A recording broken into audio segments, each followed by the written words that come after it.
வணக்கம் வணக்கம் வணக்கம். நான் தனலட்சுமி. இது என்னோடய சேனல் டிஜே கிச்சன். மறக்காமல் என்னோடய சேனலை லைக், ஷேர், சப்ஸ்கிரைப் அண்ட் அந்த பெல் பட்டனை ப்ரெஸ் பண்ணிவிடுங்க. இது என்னோடய வீலாக் வீடியோ உங்கள் கூட நான் ஷேர் பண்ணலான்னு நினைக்கிறேன். ஸோ அதுக்கு முன்னாடி இந்த மாதிரி இடத்துக்கு வந்தீங்கன்னா தயவு செஞ்சு சானிடைஸ் பண்ணி டபுள் மாஸ்கோட வாங்க. ஏன்னா இப்போது வேரியன் வந்து ரொம்ப ஸ்ட்ராங்காக இருக்குது, நம்ம கேகேஎம் டீம்லாம் சொல்கிறாங்க. அதனால் டபுள் மாஸ்கோட வாங்க. ஸோ இன்றைக்கி வந்து நான் ஒரு 2 வாரத்துக்கான ஒரு ஜாமான் வாங்குறதுக்கு தான் நான் வந்திருக்கேன். சரி, அந்த ஒரு வீடியோவை ஒரு வீலாக்கை நம்ம செஞ்சு நம்ம யூடியூப் சேனலில் ஷேர் பண்ணலாம் நினச்சேன். ஸோ இது என்னோடய வீலாக் வீடியோ. நிறையா குக்கிங் மெனூஸ் வந்து இந்த வாரம் நான் யோசித்து வச்சுருக்கேன் உங்கள் கூட ஷேர் பண்ணுறதுக்கு. ஸோ அந்த ஷாப்பிங்க்கும் சேர்த்து நான் வந்திருக்கேன். அது மட்டும் இல்லாமல் நான் வந்து ஒரு 2-3 டிப்ஸ் உங்களுக்காக சொல்லலாம்னு நினைக்கிறேன். இப்படி 2 வாரத்துக்கு வந்து நம்ம இப்போ எம்சிஓ டைமில் நம்ம 2 வாரத்துக்கு நம்ம ஜாமான் வாங்கணும். சும்மாவும் இந்த மாதிரி ஒரு ஷாப்பிங்க்கெலாம் வர முடியாது. ஏன்னா க்ரௌடட்டான ஒரு இடம், ஈஸியாக நம்ம எக்ஸ்போஸ் பண்ணுற ஒரு இடம். அதனால் எப்படி நம்ம ஃப்ரிட்ஜில் வந்து அந்த ஜாமான் கெடாமல் இருக்கிறது. ஸோ எனக்கு தெரிஞ்ச ஒரு 2-3 டிப்ஸ் வந்து இன்றைக்கி நான் இந்த எண்ட் ஆஃப் த வீடியோவில் உங்கள் கூட ஷேர் பண்ண போகிறேன். அதனால் கடைசி வரைக்கும் என்னோடய வீடியோவை பாருங்கள். சில வீடியோ உங்களுக்கு கூட இன்றைக்கி ஷேர் பண்ணுறேன். அடுத்து எனக்கு தெரிஞ்ச என்னென்ன டிப்ஸோ உங்களுக்காக வர நாட்களில் உள்ள யூடியூப் சேனலில் வந்து கண்டிப்பாக நான் உங்கள் கூட ஷேர் பண்ணுறேன். ஸோ இன்றைக்கி என்னோடய சேனலை இன்றைக்கி இந்த வீடியோவை ஃபுல்லாக பாருங்கள். ஓகே. ஸோ அது மட்டும் இல்லாமல் நிறைய மெனூஸ் காத்திருக்கு.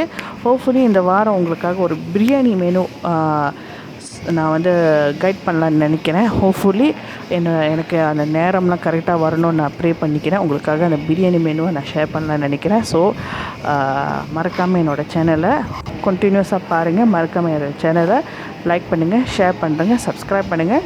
மறக்காமல் அந்த பெல் பட்டனை மறக்காமல் தட்டிடுங்க. ஓகே, நான் ஒரு டிப்ஸ் நான் உங்களுக்காக ஷேர் பண்ணுறேன். ஆரம்பத்தில் நீங்கள் பார்த்தீங்கன்னா நான் தக்காளி பழம் எடுத்திருப்பேன். அந்த தக்காளி பழத்தில் முக்கால்வாசி நான் கொஞ்சம் காயாக எடுத்திருப்பேன், சிலது பழமாக எடுத்திருப்பேன். என்னடா காயாகவே எடுக்கிறாளே அப்படின்னு நீங்கள் நினைப்பீங்க. ஓகே, நம்ம வந்து 2 வாரம் 3 வாரம் வச்சு பாய்க்கிறதா இருந்தால் ரொம்ப பழமாக இல்லாமல், ஓகே, ரொம்ப பழுத்ததாக இல்லாமல் இந்த மாதிரி கொஞ்சம் நடுத்தரமான ஒரு காயை எடுத்தோன்னா அது ரொம்ப நாள் நம்ம ஃப்ரிட்ஜில் வச்சு பாய்க்கலாம். ஸோ அது நம்ம பாய்க்கிறதுக்கும் அது கணக்காக வருங்க. ஸோ அதனால் நீங்கள் எப்போவுமே ஜாமான் வாங்கும்போது ரொம்ப பழமாக எடுத்துடாதீங்க. அப்புறம் உங்களுக்கு தான் ரொம்ப கஷ்டமாக போயிடும். அது சீக்கிரம் பாய்ச்சாகணும், இல்லாட்டி அழுவி போயிடும்.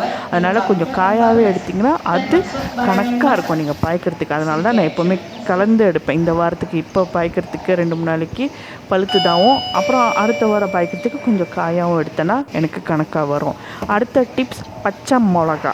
ஓகே, பச்சை மிளகா ஒரு டப்பாவில் நீங்கள் அடுக்கி விற்கும் போது அப்படியே பிளாஸ்டிக் பையோடு விற்காமல் ஒரு கண்டெய்னர்லேயோ, ஓகே, இல்லை நீங்கள் வேறு டப்பாவை புதுசாக வாங்கினாலும் சரி, இல்லை வீட்டில் மற்ற டப்பாவே உங்களுக்கு நானே ஒரு ஐஸ்கிரீம் டப்பாவில் தான் நான் வச்சுருக்கேன். அது ஒரு டிஷ்யூ போட்டு மேலே உள்ள காம்பு இருக்குல்ல, அது என்றைக்குமே அதை இந்த மாதிரி கிள்ளிட்டு அழகாக அடுக்கி நம்ம வச்சோன்னா ரொம்ப நாள் 2 வாரம் 3 வாரம் இந்த பச்சை மிளகா அழுவி போகாமல் இருக்கும். அப்புறம் கருவேப்பிலையும் அதே மாதிரி தான். இந்த மாதிரி காம்பை கீழே டிஷ்யூ பேப்பரை வச்சு மேலேயும் ஒரு டிஷ்யூ பேப்பரை வச்சு நம்ம வச்சோன்னா 3 வாரம் வரைக்கும் தாங்குவோங்க. இந்த கருவேப்பிலை வந்து எனக்கு போன வாரத்தோட கருவேப்பிலை. பழுத்த மிளகாவும் அதே மாதிரி தான், சில்லி படியும் அதே மாதிரி தான். மேலே உள்ள காம்பை கிள்ளிட்டு கிலோ டிஷ்யூ பேப்பர் போட்டு நம்ம டப்பாவில் அடுக்கி நம்ம ஃப்ரிட்ஜில் வச்சோன்னா ரொம்ப நாள் தாங்கும். நான் கொடுத்த இந்த தக்காளி பழத்தோடையும் அப்புறம் இந்த பச்சை மிளகா, சில்லி படி, கருவேப்பிலையோட டிப்ஸை நீங்கள் ட்ரை பண்ணி பாருங்கள். எனக்கு தெரிஞ்ச அடுத்த டிப்ஸோட மீண்டும் சந்திப்போம். நன்றி, வணக்கம்.